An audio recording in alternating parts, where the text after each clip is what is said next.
Welcome everyone to the August meeting of the Camera Club of Richmond. The mic is on, they say. Welcome everyone to the August meeting of the Camera Club of Richmond. I'm Martin Evans, and we're going to give a few slides of intro, and then we'll turn the program over to Ann and let her run with it. For those of you who haven't seen the Nick Stover evaluation, it's worth looking at. I think it's online, and he'll be back in 2025. We're one of the few clubs that he will do evaluations for, and it was a really wonderful evaluation. Just to remind you, the September 10th meeting is with David Everett. The assigned subject is trees. Prints are accepted. You may bring 4 prints for the feedback between 6 and 7. This does not count for the end of the year evaluation, but it'll be good feedback for you as an individual. Tom is here somewhere tonight. Tom, thanks for coming. Tom is on October 8th, and I think you're going to keep the title the same, flower photography, I guess. And that's wonderful. We look forward to that. Venkat and I will be on November 12th, and the title is Travel Photography. We'll have some funny stories about that. And December 10th is the awards banquet. So jot those dates down, and we look forward to those. Terry Troxell has the category critiques in the Exposure, Southern Exposure magazine. And Karen wanted me to remind people to send your gallery gossip to that address. I still say if you have a yearning, we could use a vice president, and I say it over and over again, so please consider volunteering. The board's going to help you in that as well. Virginia I exhibit will be hanging on September 2nd. They'll be on display through September. VCU galleries coming up in November. Watch for emails. And exhibit director, we could use some help in that category as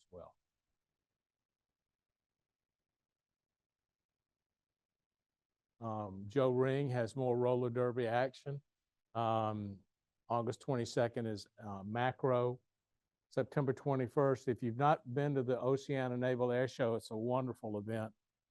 Fun to go to, very patriotic, and Oceana in Virginia Beach. September 28th, the Long Branch Rodeo, and Warbirds over Virginia Beach on October 5. So lots of opportunities for airplane photography. There's some end of the year revisions that will be necessary. That's coming. It won't be dramatically different, but because we had 5 evaluations, not 6 this year, the math will be a little bit different, but otherwise pretty much the same. Ann Fulcher is here, professor and chair of the VCU Department of Radiology. She went to the U of R and med school and residency at VCU, lots of papers and invited presentation. I don't know what you did at Andrews, probably the same thing you're doing now. Yep. Extensive website with worldwide images, permanent crossroads display. It's not often that we get the full professor here. We have, some of us have been adjunct professors and assistant professors, but we don't usually get the full professor. So we're honored to have her here tonight. I appreciate the kind introduction and the opportunity to share this evening my photographic impressions and thoughts with such an outstanding group of photographers and friends. So that makes it so much easier. For many years as a radiologist, I have had the pleasure of reviewing images for a living. Then approximately 13 years ago, I became interested in photography. And what started out as a hobby rapidly evolved into an all-consuming passion. Perhaps one of the most amazing and intriguing aspects about both medicine and photography to me is the need to engage in continuous learning with the goal of striving toward, but never completely achieving, mastery of a craft. Simply put, each photograph that I have made and each trip that I've taken, some of which I will share with you this evening, have served to expand my photographic experience and have indeed opened a gateway to unlimited possibilities. At the outset, I'd like to express my thanks and appreciation to professional photographer David Everett, who is my friend, my mentor, and my teacher. I thank David for his expertise, his patience, and his guidance. It has all been invaluable. Well, it all started with the trip to the Galapagos Islands and Machu Picchu in 2011. Knowing that this trip had the potential to be the trip of a lifetime, I knew that my simple point and shoot camera would not suffice. Therefore, I began to research digital SLR cameras. And after a while, I settled on the Nikon D90 and an 18 to 200 millimeter lens. After selecting these, I shared my choices with a VCU pro photographer, Alan Jones, and he agreed with my selection. Now, knowing absolutely nothing about digital SLR cameras, I purchased a book that focused specifically on the Nikon D90. And as it turns out, the next week, I had that week off from work. So in the evenings, I studied the book, and the next day I would go out in the field to apply that which I had learned. Now, fortunately for me, the next week, an introductory photography course was opening at the University of Richmond, taught by our very own Linda Richardson. And it was her energy and enthusiasm that made me energetic and enthusiastic about photography. I loved every minute of that course. And as a matter of fact, one evening she was not able to be there, so David Everett substituted for her, and that's how I met David. So it is a world of unlimited possibilities for sure. So with that as my foundation, I set out for the Galapagos Islands and Machu Picchu 6 months later. And indeed, that camera and lens combination served me well to capture the beauty of the landscape of this place, as well as the details of the wildlife there, such as this sea lion basking in the late afternoon sun and this marine iguana on this piece of driftwood. I was beginning at this point to understand that photography was able to help me not just capture the form and shape of wildlife, but to also give me an insight into their personality. And even when I look at this photograph today, what I see there is not a marine iguana, but a grumpy old man hanging out at the beach.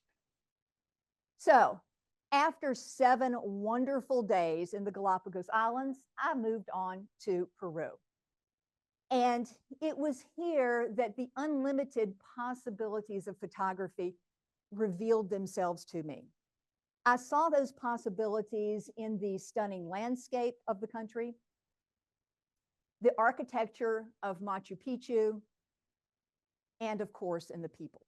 One day when I was visiting a very small village in Peru, I looked across the plaza and I saw this cowboy leaning against the stone wall with the iconic Toyota truck in the background. And I began to understand that term that some photographers use, and that is sense of place. And this indeed, for me, established the sense of place for this old cowboy. So it was at this point, early on in my photographic journey, that I began to glimpse the unlimited doors that photography could open for me as well as for others. In fact, the idea of the all-inclusive aspect of travel photography was beginning to gel for me. I realized that I could combine in this one art form landscape, architectural, and wildlife photography. So enchanted with this technique, I immediately began to plan my next trip. And that would be to Tanzania. I arrived late in the day, as you can see here, with the sunset and the light silhouetting the beautiful trees, and then went out the next day on my very first safari. This is Romero. He is the king of this portion of Tanzania, and I was just captivated by the way that the light hit half of his face. He was in shadow on the other side, And it was amazing to me that I was only probably 8 to 10 feet away from this beast. Just around the corner, we were treated to a view of his wonderful family, a lioness, a subadult male that she is grooming, and a little cub there. Now, as serene as this is, we all know that wildlife is not all that serene all the time. And in that afternoon, we went back to the very same place to see that same family devouring this baby elephant. Now, if this were not enough, we came back at sunset, and the carcass had been abandoned by the lions. Instead, the mother of the elephant and the aunties were surrounding it. And this is, again, something that photography opened up to me, to how these animals feel and emote. The mother broke gently away from the rest of the group, and she approached our safari vehicle. And she reached out with her tusk and touched each one of us, as if to say, "You're okay. You're not the one that killed my baby." And then she went back with the group. So it was truly an amazing experience. So as easy as it is to focus on the large mammals, it's so important not to miss the beauty of the smaller things, such as this crowned crane or this black-winged kite or hawk in the early morning light. He was enjoying his little rodent breakfast there.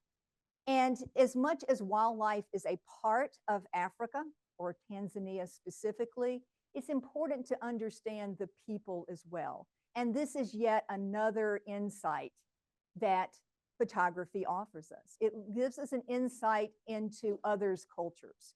And of course, this is a Maasai tribe. One of the individuals associated with this tribe was actually our guide. You will see him in a few minutes.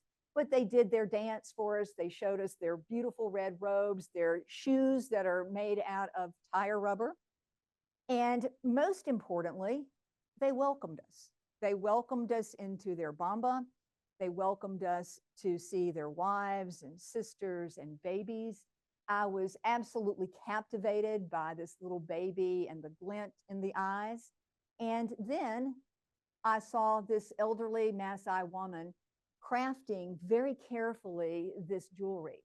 And if eyes are the gateway to the soul, then in my opinion, the hands shed so much information and light on the way of life of a person. I looked at these hands and saw that they were soiled and arthritic, but yet they were still able to craft this very fine jewelry, characteristic of the tribe.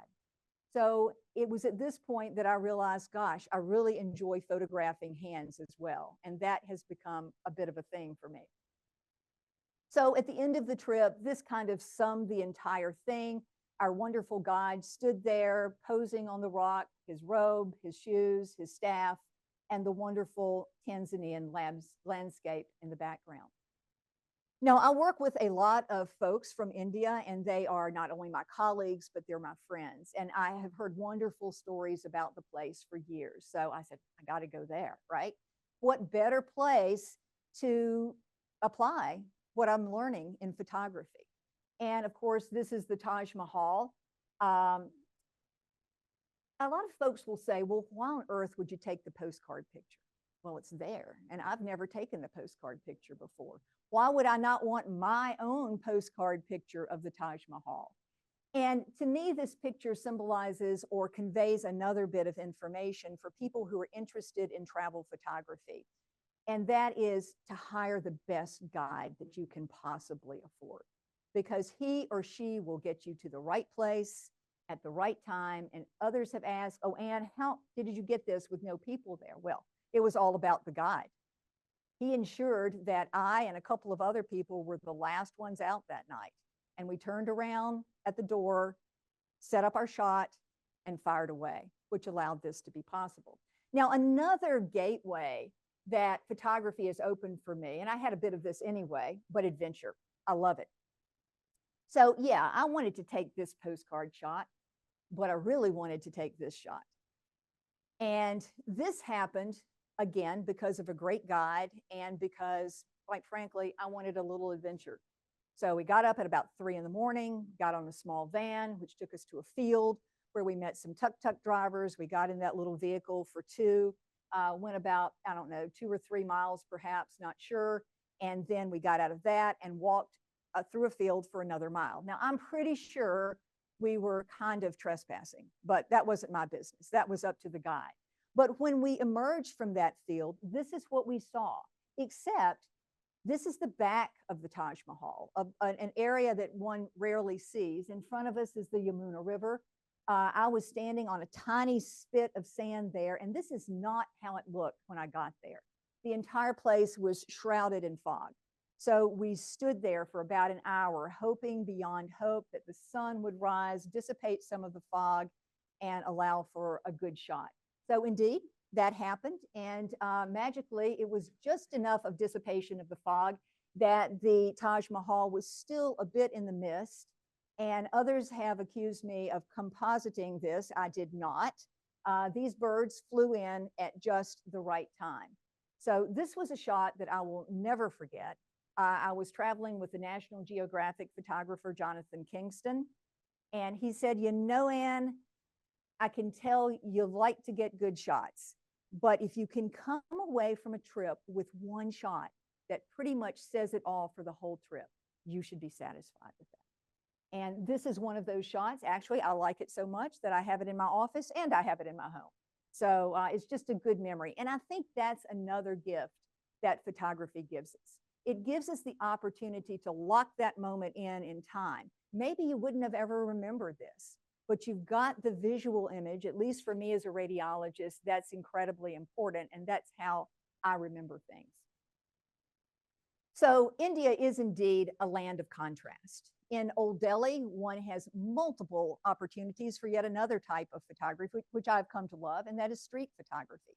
This place is packed and chaotic. Do not go there if you don't like crowds, because this is what it is 100% of the time. I also appreciated the fine electrical wiring up there as well. But it's not all like this in India, and I know many of you have already traveled there. This was on a back street in Jaipur, very peaceful, very calm. This young mother and her child was more than happy for me to take their photograph there while she peacefully enjoyed her morning coffee. Again, under the theme of contrast, there are, in fact, the very wealthy there, and of course, the very poor. I was returning from a photo shoot during the day. It was the evening, as you can see, and I just kind of looked down from the train station and saw these street vendors illuminated by their own light, and they were preparing dinner.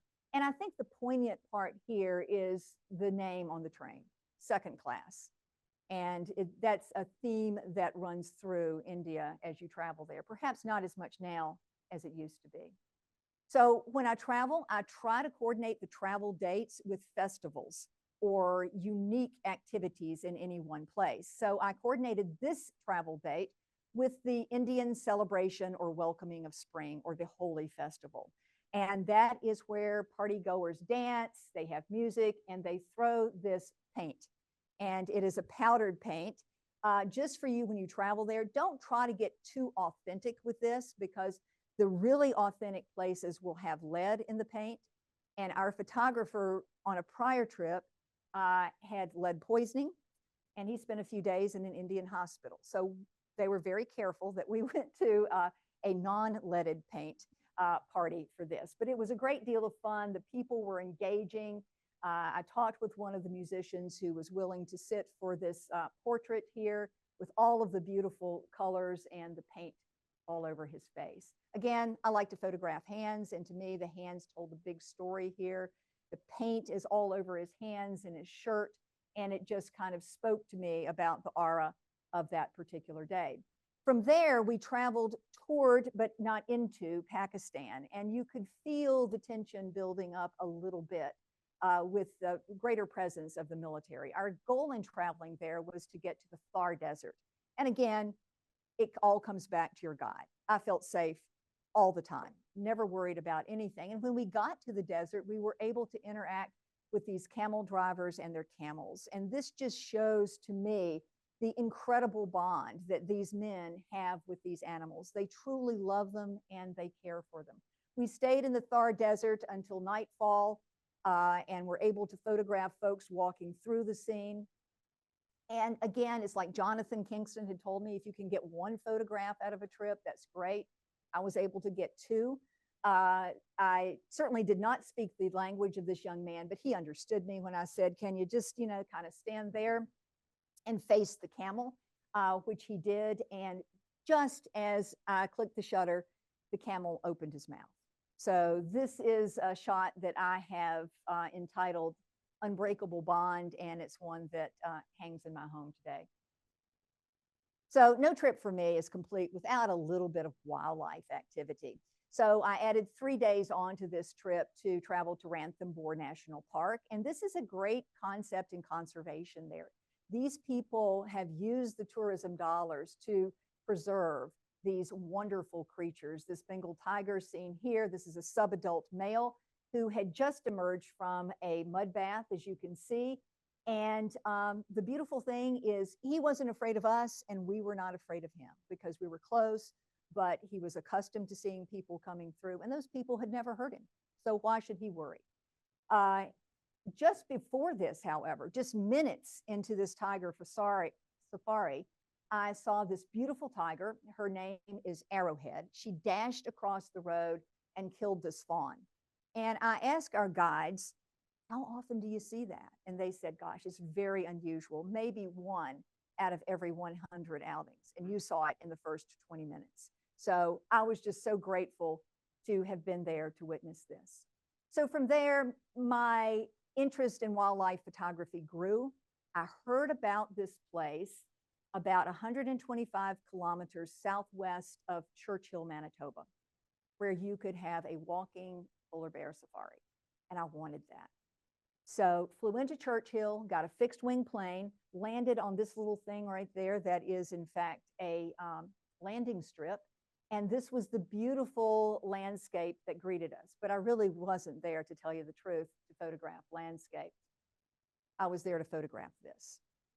And just like the tigers, they were not afraid of us and we were not afraid of them. This was very close. And the way it works is that the spotters figure out where the polar bears are. They radio each other. You get on an ATV and a little buggy that pulls it, and they take you near them, but not super close. And then you let them walk to you. And as they do, they stop. And your group, maybe 8 to 10 people, holds hands or put your hands on the other shoulders to make your body look big. And you walk toward them. And this goes back and forth until you're pretty close. And this was a mother polar bear. In the late afternoon, as you can see, the light was silhouetting and giving her that beautiful rim light as it was on the grass. And her little cub was over here.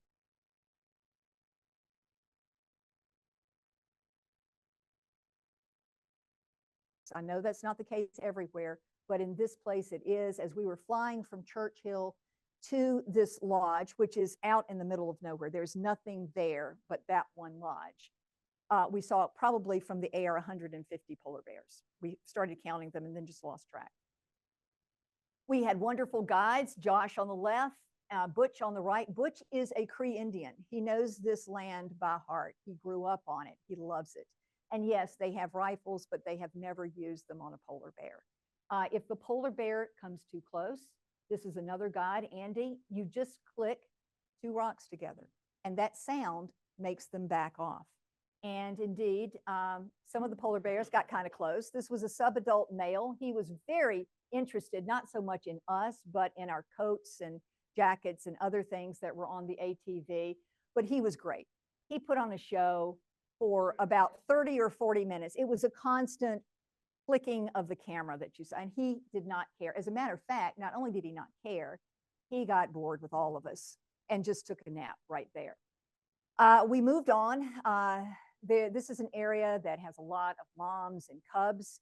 And again, it just shows how photography can open your eyes to the fact that not just we, but creatures other than us have emotions and they connect. This is another mom. She has 2 cubs here. One was well-behaved and somewhat introverted, and the other less so. And she was like just a tired mother. She would lie down, she'd kind of take a nap, and she almost said to us, deal with them. They're yours for a while. I'm going to chill out. And she did. And this one that was more forward coaxed the other one out and they certainly did come to us. They came a little bit too close, so our guide clicked those stones together and they backed off appropriately, but no harm done to them. Now, if this were not enough, what happened? That night, we went back to the lodge, and yes, that little thing right there is in fact our lodge in the left lower corner. And we were treated to this display of northern lights on a star-studded sky. I mean, can it really get any better than this? Well, it actually can, because it happened for 2 or 3 nights while we were there. And these things danced across the sky for hours. They're probably more like 15-second exposures because the stars are points. Usually if it's like a 30-second, you're going to have some motion in the stars.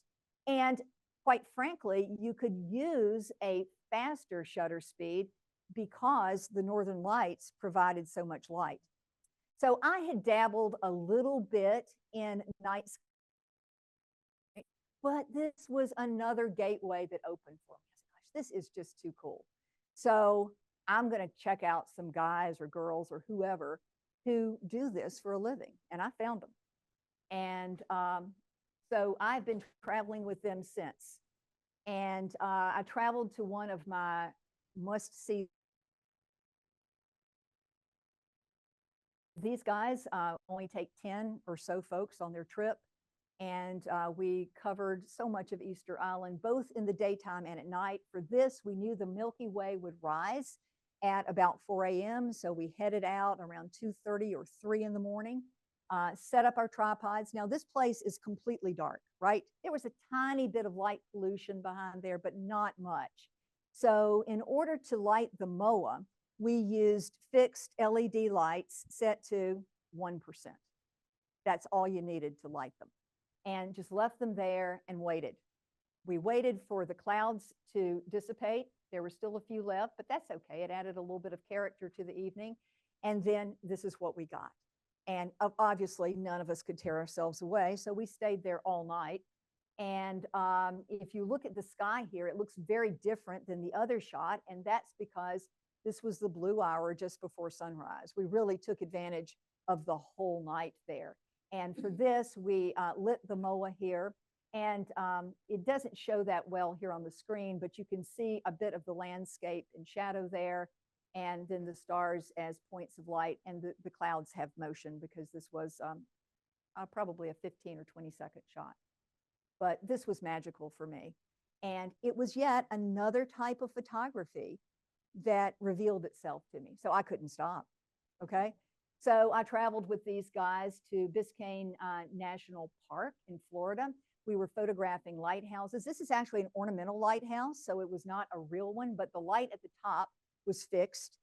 It was not flashing. But we thought, gosh, it looks kind of dead. So we went inside and put lights in the interior of the lighthouse and then lit a bit from the outside. And we were about ready to take down the setup. And I looked at the guy next to me and I said, hey, Greg, why don't you go in there and just stand like an imposing figure in the door? And it kind of looked like an alien or whatever. And so I took this shot. And it's just to underscore that, you know, every time you go out to do night photography, you may not see a lot of stars. You do see some here, but we had a lot of clouds that night. But, you know, that's okay, too. You've got that long shutter speed, and it just makes these beautiful soft clouds in the background. And you can see the motion in the palm tree in the back. That's correct. I did not travel with them here. I found a guy who lives in the Palouse. I was fixated on traveling here because of Carol and Ed. I had seen their wonderful pictures from this place and said, I got to go there too. So the person I was traveling with there, he was happy to take us to the different areas at night. And I lit this barn with a yellowish hued light and just set it up for star points. A lot of people do star trails. I don't like them that much, but that's okay. I like the star points. They're more realistic to me. And it was not until I got back to the hotel that I realized that we had just a splash of the northern lights here. So that was a wonderful surprise there. Sometimes you can get something that looks like this, and it's actually called air glow. quite frankly, I don't really care if it was air glow or the northern lights. I just liked the surprise that I had when I processed this and saw those beautiful colors in the background. And on another shot, which I don't have here, but I'm happy to show you sometime, the space shuttle went through. Yes. So, but I liked the more natural aspect here. This was during a travel to Joshua Tree National Park in California. And one of the guys I made friends with on the trip, he said, I live here. I know this place like the back of my hand. He said, you want to see a place that's really special that those guys aren't going to take you to? I said, absolutely. He said, do you mind trespassing? I said, absolutely not. So we walked about a mile into this place, and there were these dilapidated kind of adobe buildings, beautiful stars in the background, this old dead tree in the front. So we put little tea lights like you can buy at Michael's or wherever inside, and then lit the outside and took images such as this. This is another shot from Joshua Tree. The moon was pretty full on this trip, so this was lit by Mother Nature herself. So I had absolutely nothing to do with this other than pressing the shutter. Then I traveled to Provincetown, Massachusetts. There is an art, or a technique, I should say, to photographing lighthouses. So you can count the beats of each individual light. And there's a way that you have your camera set up, is the shutter's open, and you move your hand up and down like that in concert with the light. And that's how you get this playing out. And of course, we were a little distressed that it was beginning to rain, but gosh, once you got back and you saw those little raindrops in the light, distress no more. And then we, of course, lit the buildings with fixed lights here. And it's never a bad thing to add in a little bit of humor, right? This was a little outhouse that I saw in Joshua Tree, and I just couldn't resist putting that in. Believe me, there were no people in there. So in traveling with these guys, they said, you know, we're going to do something different. Would you be interested? Absolutely. And it's abandoned place photography. And it's something that I have always wanted to do. And you might look at this and say, well, Ann, that doesn't look too abandoned to me. That's a beautiful piece of architecture there. And it is. It is the Ohio State Reformatory. It was built in the late 1800s. They built it beautiful so that they could take in young boys who had a rough life but were first-time offenders and set them on the right path. They sent them to schools. They had them in church. They had a very regimented life for them that they didn't have at home. And things were going well until a men's prison was caught on fire, and they brought those men in. And it kind of went downhill from there. So this building is beautiful from the outside. It is in decay in some areas inside, but in a preserved form of decay. So this is something that is taken care of by a society there, and it is absolutely beautiful. I did not know this until I signed up for the trip, but this was a site where Shawshank Redemption was filmed. And they still had a lot of the sets up. They had the movie room and the projector room still set up, and other areas is also where Air Force One was filmed, with the general going across the walkway. And that walkway is, there are similar things there. So we just happened to know this. And what we did, we scouted the place in the daytime. What you see here, light coming in through the windows. These cells are 6 stories high. There's one set on the west wing and one set on the east wing. One is completely steel and the other is cement. The paint is crumbling. It's just amazing. This place apparently has a lot of paranormal activity. We had a permit to be here until about 3 in the morning, and we took advantage of every minute of that. And the guides were with us in addition to the photographers. And they said, there's this one room where we don't know why, but it has a high. We don't know why, because prisoners were never there. There is actually a place where dignitaries were entertained. The governor, the mayor, whoever were brought, because this was a beautiful place to be at the time. And we said, well, that's where we want to take our pictures. So there was a chair in the room. So I and a couple of other photographers descended on this. We didn't go anywhere there alone. I mean, it was just a little too creepy for that. So a couple of other people and I were in here, and I lit the chair. I wanted this shadow to be here. You probably can't see it, but out here is a red hued light, kind of like beckoning you to the hallway.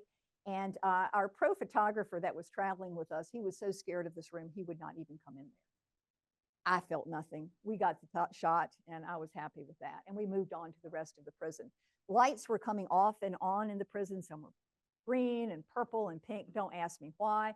So I was standing there trying to time my photograph to the lights that were coming on. So I did not light any of this. It's just a light from the prison through here, going through that door and terminating in this unknown gateway there at the end. So this is just an example of how that prison looked. This is something I learned or have learned in taking these photographs is you can't get it all in one shot sometimes. So we really wanted to give the idea, the idea of light coming out of the cell. So we put a fixed light in here, but it really wasn't enough to illuminate the ceiling or this wall. So you take one shot, you leave your tripod in place, you light this other wall here, and you put those two images together in Photoshop to make one. This was in solitary confinement. That part wasn't all that interesting. There were just kind of holes in the wall, but I saw this school desk there with the bare light bulb above it and just couldn't resist taking that shot. Then we were able to go into the cells. These held 2 men at any one time, and I can tell you there was barely enough room for my tripod and me in this cell. When I went into the cell, there was a chain hanging on what would be this wall here, and then these are the bed springs here, and the idea was to set a light so that you could create shadows from that chain and also the bed springs here, and then you could just see the chipped paint and all of the sink there.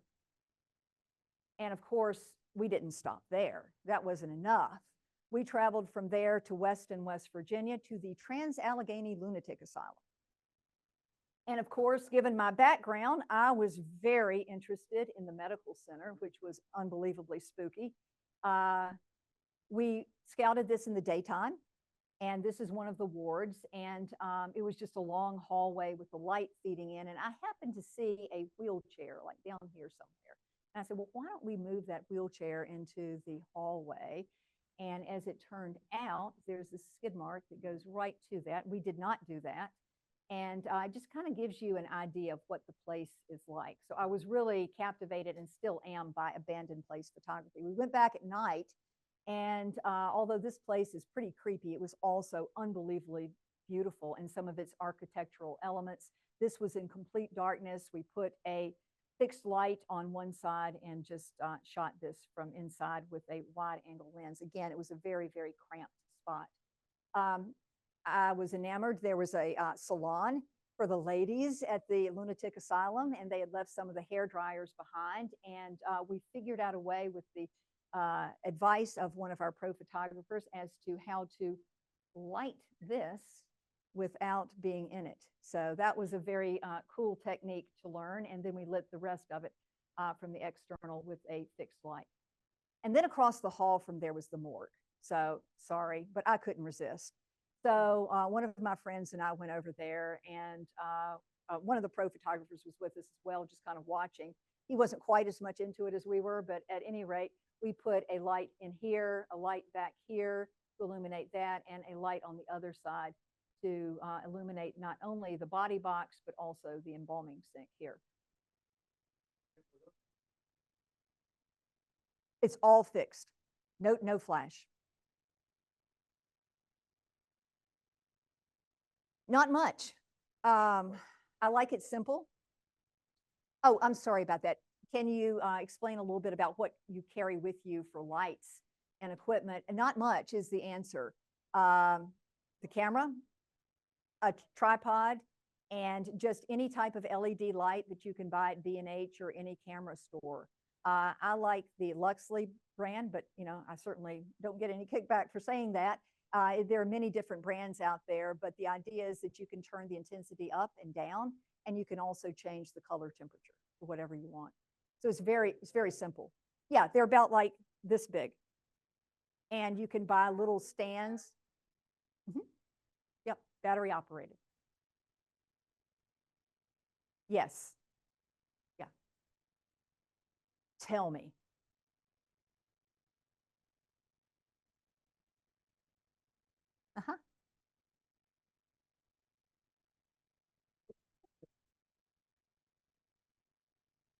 You know, I'll tell you what, Linda, I'll go back to this place and you can get in there and we'll do it.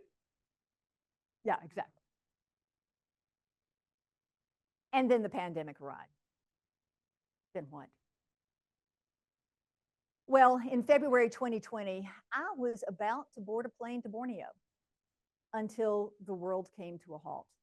And obviously, my travel certainly did as well. I had planned this trip for a long time, looked forward to it. Obviously, since I have a picture of it, I finally got there. But as a physician, but not, let me make sure you understand this, I was not a frontline healthcare worker in the room with COVID patients. But nonetheless, all of our hours increased exponentially overnight, as did our stress. And I knew for sure that one of the ways that I would navigate this pandemic was with photography. But the form of photography would be far different from the pre-COVID era. Now, I have long said, you know, one day when I can't travel anymore, I'm going to do macro photography, or specifically flower photography. Well, it seemed that that time had indeed arrived. So I got online, and if you can believe it, B&H had a Sigma 105 macro lens on sale, 50% off, 1.8. And I bought that and didn't know how to use it or didn't know what to do with it. So I looked at probably, I have no idea how many hours worth of YouTube videos, and just kind of figured out flower photography. Worked in the day, worked well into the night. And then when I got home at night, I just experimented. And this is the result of one of my very first experiments. We could go to the grocery store. So that's where I got the flower. And all of the craft stores were closed. I knew how I wanted it to look. I wanted a black background. Michael's was closed, so there was no way to buy black foam board. So what I did was I hung my black raincoat over a kitchen cabinet, turned off the lights, turned on that LED that I was talking about, and just experimented until I felt like I had gotten it right. Now, this became an enormous joke with my friends, because what they said was, Ann, finally, you have found a reason to use your kitchen, because you never use it to cook. And they are absolutely right, and I never intend to. Just water. You can use water. Yeah, just in a spray bottle. I keep everything as simple as possible. And so at any rate, I took off from there. And this was yet another gateway that opened for me. I had been so busy traveling the world, I never took time to look at the beautiful colors in a flower like this calla lily, which I purchased at Trader Joe's. I garden almost as well as I cook. So all of these flowers were purchased, I can assure you of that. And the same flower, you can see the shape and form of this. Had I ever seen that before, or had I ever noticed? No, not really. Lilies that were available in the grocery store. I entitled this Heir Apparent. I figured that this little guy behind him was the prince or the princess coming behind the king or the queen. I noticed the detail of these wonderful creations, even down to a little drop of nectar there. And no, I did not put it there. Nature just put it there herself. And then I realized, just like with animals, flowers have personalities. And I entitled this The Optimist and the Pessimist. Well, as much as I loved flower photography, I couldn't stay away from the wildlife. I told you I wanted you to be here. There you go. Martin. Yes. One shot. I do not have time for focus stacking, and I don't have the patience for it. It's the same with the night photography. It's rare that I will combine two shots. I like it all in one and done. But I couldn't travel anywhere to get to the wildlife. So my property backs up to some woods. So I went into the woods, and I got logs and limbs and sticks, and I created natural feeding stations around my patio. And you cannot imagine what came out of the woods. Things that but they were all good things. that I had never even seen before in my backyard because, quite frankly, I was hardly ever there. There was this goldfinch, I couldn't believe it, landed on these cone flowers here. This little guy, I had put out some goodies, and he was more than happy to have his lunch with me one day. And even though the pandemic interrupted our lives, it did not necessarily interrupt the lives of wildlife. In fact, it may have improved their lives in some areas. But as for my bluebirds, they bred despite the pandemic. And this is a male bluebird on my patio on one of those logs, feeding his young right there in front of me. This time really allowed me to look more deeply at nature. It allowed me to look at the beautiful colors in this yellow shafted northern flicker, the pattern on the chest. Again, this is just in my backyard on one of those poles that I put up so that they could perch. Nothing, just Mother Nature. You know, I've noticed in my backyard that there are times of the day, and fortunately for me, it was the summer and closer to evening, and there is a lot of shade in that part of the yard, and then at a certain time, the sun cuts right across a particular log. So it was just kind of knowing your own backyard and the light and how it changes throughout the year. But no, nothing out there. The only thing I light are the flowers or the interior of a building. And then, of course, there are the beautiful eagles on our own James River. And I've got to tell you, Mike Ostrander was instrumental in helping me get through the pandemic. I took many trips with him during this time, and it was a lot of fun because you could actually get out, you could be with a few people and not have a mask on, and you could see nature. And what all of this brought home to me is that nature's all around us. It doesn't have to be in a faraway land. We think about it in maybe even Bryan Park. I went there more times during the pandemic than I had been there in decades. As a matter of fact, I had not been there since I was there for a medical school picnic many years ago. But I found myself there many times during the pandemic. And then let's not overlook the James River Park system. I mean, it is indeed amazing. So this is nature in our own backyard.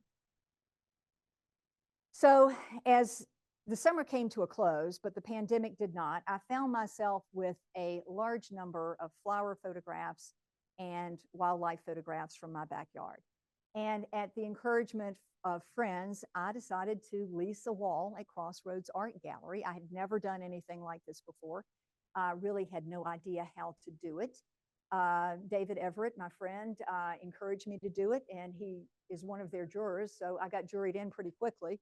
And posted all of these. This is the initial wall. It's not how it looks now, but everything you see here was a photograph made during the pandemic, and it was made in my home or in my backyard. So this was a totally different adventure for me. And then for many years, I had not been very enthusiastic at all about social media. I just didn't want to get involved. I had enough involvement with computers and everything at work. But again, some friends said, Ann, you got to do this. And that was a great adventure too. So don't shy away from it. It was a great way to share photographs with people across the globe in this time of unprecedented isolation. And I stay in touch with these people now. In fact, I talk with many of them daily, much more than I do with my own neighbors or people around me, because we have a platform for interaction whenever it's convenient for them and whenever it's convenient for me. This does transfer to Facebook, but for those of you who prefer Facebook to Instagram, I would really encourage you to take a look at Instagram, because Instagram is a great platform for photographers. It's not quite as much for the social interactions of what your friend had for dinner that night, and is more with this. And it can be depending on who you follow, but you can choose who you follow.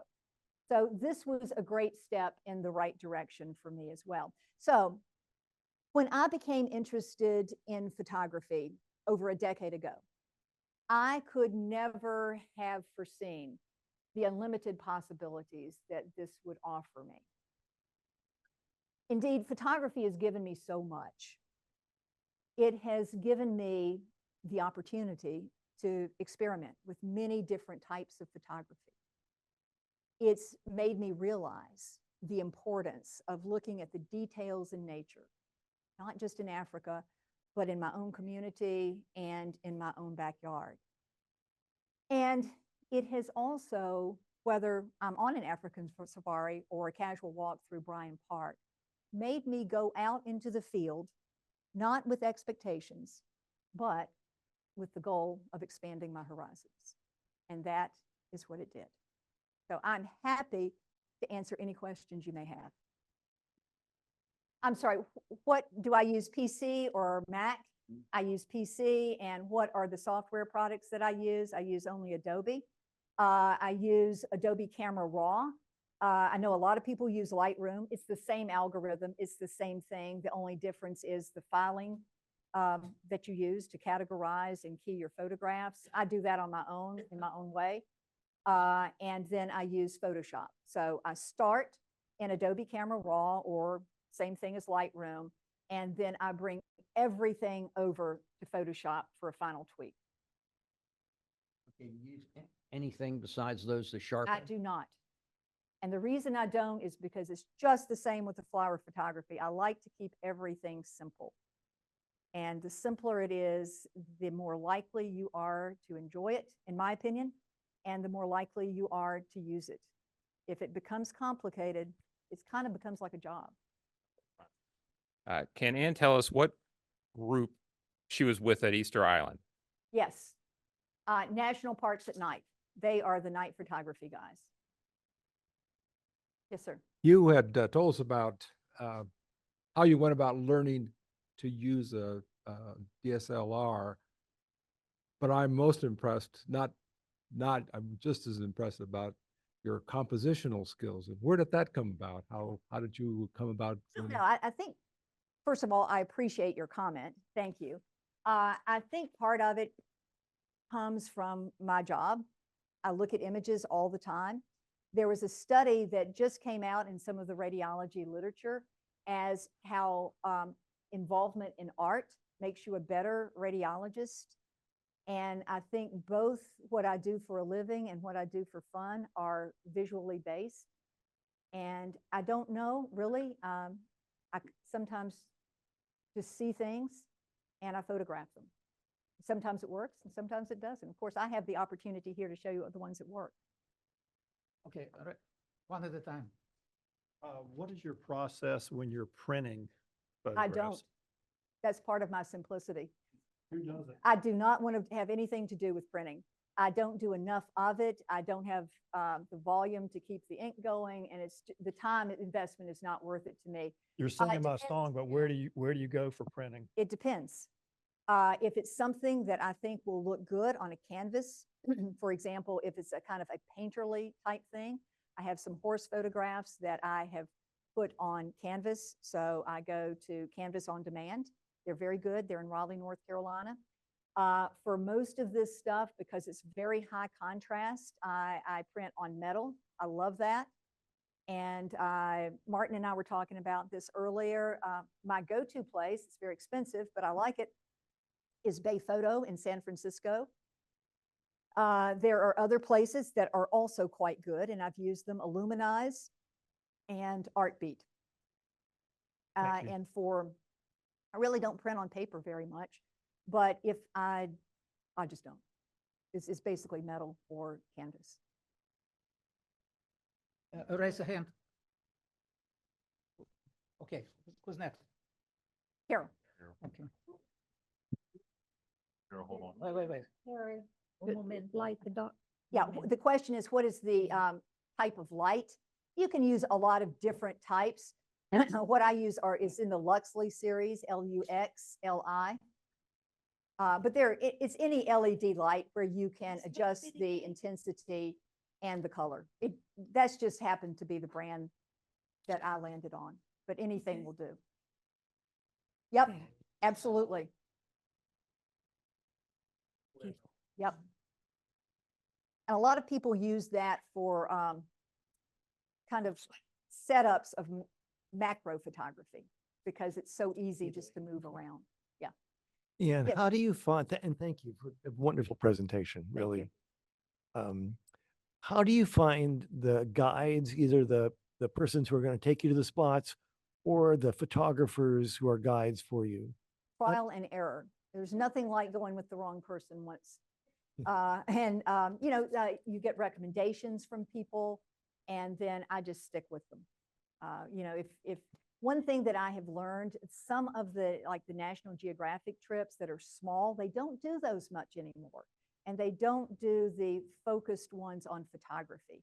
They're usually much larger, and I love National Geographic travels, but it's, if you're not traveling with photographers, you kind of aggravate them and they aggravate you, right? Because you want to get up early, they're sleeping in. You want to have breakfast at 10, noonish when you come back. They're ready to start partying or, for happy hour around 5 when you're ready to go out again. So I just find that whatever the group is, my advice would be to travel with like-minded people, photographers. Enjoyed your presentation. Can you talk just a little bit about being prepared? And going back to the image of the second class train, you saw it quickly. You mentioned earlier that you had 18 to 200. Is that sort of what you're carrying so that you can feel like you can capture anything at a moment's notice? Can you talk a little bit about that? Sure, happy to. That's what I started with because I was doing travel photography. The animals in the Galapagos are right there, so you don't need a long lens. But what I generally travel with now is a Nikon Z6 II. As far as I'm concerned, it's the best camera out there for low light. And sometimes you find yourself in low light just like that. And I couple that with kind of the same focal length lens there. I think it's a 24 to 200. And it's like an f4 to 6.3. And then for wildlife, I use Nikon Z8. Not as good with low light because you've got almost twice as many pixels on the same sensor, essentially. But what you do have is a very, very fast frame per second.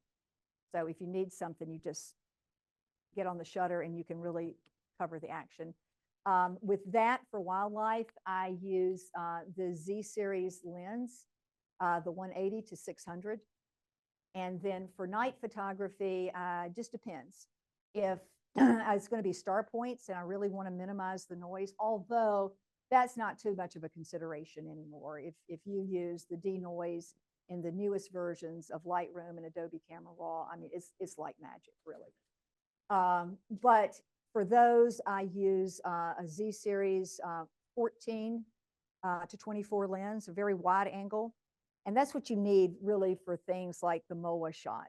And I like that anyway. It just gets more in, and you can crop pretty aggressively if you want. And then I sometimes, but not as much, use a 24 to 70 for night photography. Both of those because they're f2.8 lenses.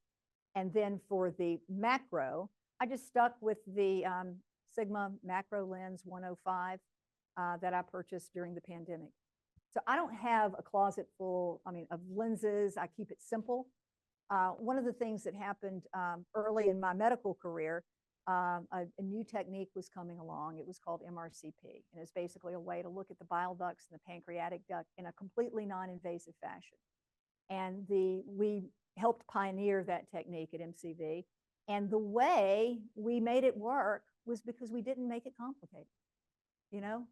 There were a lot of people giving oral contrast, IV contrast. Nobody wants to get stuck unless they have to. No, just get in the scanner, lie down, and give me 5 minutes of your time. So, and it applies to photography. As simple as I can make it is what I do. Always. Unless it's in town. I can always go back and have a do-over in town. But when I'm traveling, I always have 2 camera bodies. Can we expect an exhibit at VMFA, Fine Art Radiology? I'm not sure that I'm on their list. All right, anything else? Well, I really appreciate you all coming out tonight. Thank you very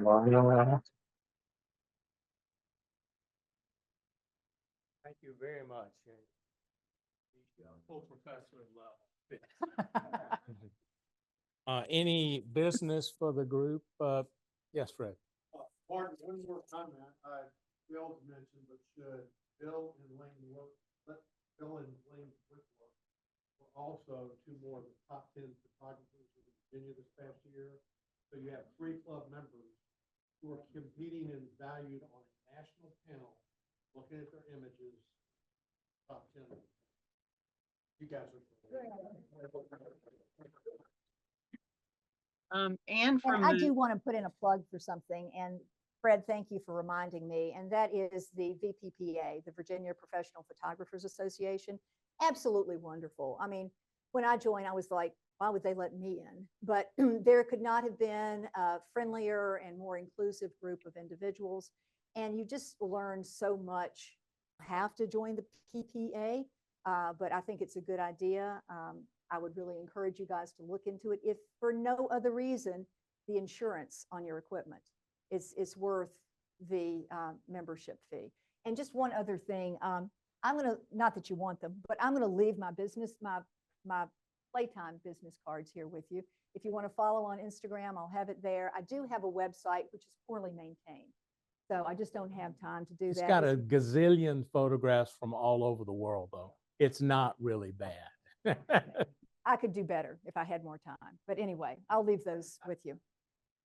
and It this is interesting to me that with her flower photography, you know, there's the tendency to want to go focus stack, get 60 images taken a millimeter apart, combine them together, get a great picture, and that means about 20 hours of computer time to me. And a lot of folks don't have the time, and certainly she does not. And it's impressive to see this kind of work come out of not a single shot, but It is. a Yes. one-time thing without a bunch of combining things. The other thing that was very interesting to me is the night shot and putting the lights in strategic places, making it a better, more interesting photograph than it would be otherwise. Joe Ring has done that a bunch with the LumiCube, and if you haven't seen that, it's a rechargeable thing, and like we said, it's not multiple brands, but it's this big, and it puts out a ton of light. And the key here is take it out and use it. Hey, Ann, I think someone online might have a question. Sure. Hey, Ann, this is Karen over Zoom. And I just wanted to pass along, you're getting a lot of comments from our folks from fantastic in all caps with about 8 exclamation points from Marianne. Heidi said, wonderful presentation. Pat Davis, thanks, Ann. Tish Underwood is here. Thank you, Tish, for being here from VPPA. Great presentation. And Cindy Walker said, wonderful presentation, and thank you. So Well, thank you for sharing that. I appreciate it. And yeah, we love you. Comments. Yeah, the question was the intensity of the light on the Easter Island shot.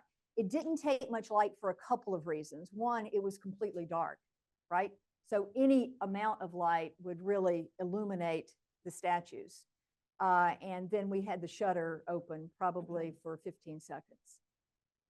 It was interesting when Venkat and I went to Africa, and the quiver tree forest is the same idea. And they said, now, we're here at the evening, but let me just say, when you put your black camera bag on the ground and you move 2 feet away from it, when it gets dark, you will not be able to see it. And everybody has to say, what's the matter with you? And when it got dark, man, it was some dark. And you had a headlight on, but it was still dark. And they were right, though. And when it's in one of these places that does not have much, if any, ambient light, when it's dark, it's really there. How are you? There was the salon shot in the insane asylum where you mentioned there was lighting inside of the hair part without. But how'd that work? Okay, that to me is very cool. And it was something that I learned. I knew it, but it's different to read about it than it is to do it or to work it out with somebody. So we lit the outside and got our exposure for that with the fixed light, right? but I thought it would be very cool to have the light inside the cap. So what you do is you take, it's actually a tiny light about like this, very focused. You want it the same color temperature as what you're lighting the outside. So it was a yellowish light. And then that shutter speed was probably 30 seconds. Nothing was moving, right? It was completely dark. We had the ambient light created at a low level. So what you do, you've got it on, you walk into the shot, you light it, you step out of the shot, you're moving the whole time. And because the shutter is open for so long, unless you stop, it's not going to pick you up. Going to get more shots of different characters than you've used before. It's very exciting to see. It's not just a night shot, but it's a night shot with something lit. It's not just a daytime shot, but you went back at night. And those are the things that make the photography work be exciting for us. So thank you very, very much. You're most welcome. Thank you all.